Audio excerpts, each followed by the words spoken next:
एक दोलन और कंपन पार्ट के एक फिजिक्स के एक उदाहरण को समझा रहे हैं, जिसमें आप दोलन और कंपन के बारे में एक ही उदाहरण से कई सारी चीजों को सीखेंगे। इसमें हम आपको स्वाभाविक दोलन समझाएंगे, मुक्त दोलन समझाएंगे, अवमंदित दोलन समझाएंगे और इसी क्रम में आपको प्रणोदित दोलन समझाएंगे। अब पहले हम आपको मुक्त दोलन समझाते हैं और उसकी आया है, जिसमें हमने एक धागा है हमारे हाथ में, जिसमें एक सिरे पर एक पोटैटो को बांध लिया है और इसका एक सिरा हमने एक दृढ़ आधार से ऐसे बांध रखा है जो लंबाई में बढ़ेगा नहीं, और ये इसकी रेस्ट पोजीशन है, ब्रह्मावस्था। ब्रह्मावस्था से मतलब हमारा जीरो पोजीशन। अब इसमें क्या किया, इसको हमने इसकी माध्य स्थिति से विस्थापित करके ये इसका विस्थापन हो गया एक दिशा में,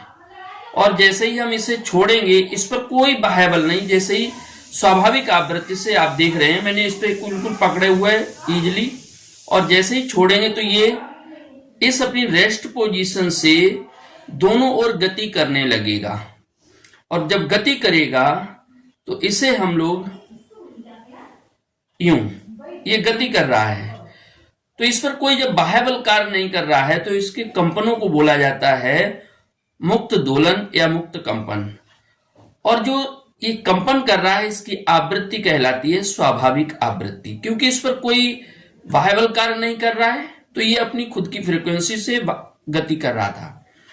अच्छा, इसी क्रम में जब हम इसको ऐसे समझते हैं कि अभी इसका ये रेस्ट पोजीशन से एक दिशा में जो विस्थापन हुआ है,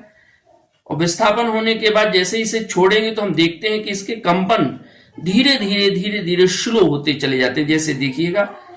यूं, अभी यहां पर थे, देखो कम हो गया, धीरे धीरे घट रहा है, और एक समय ऐसा आ जाएगा कि ये कंपन करना बंद कर देगा और ब्रह्मावस्था में रुक जाएगा अपनी माध्य स्थिति में। ऐसे दोलनों को अवमंदित दोलन बोला जाता है, जिसका आयाम धीरे धीरे धीरे धीरे घट रहा होता है, और ऐसी घटना को अवमंदन कहते हैं कि जिसमें आयाम स्लो हो रहा है, धीरे धीरे क्षय हो रहा है। और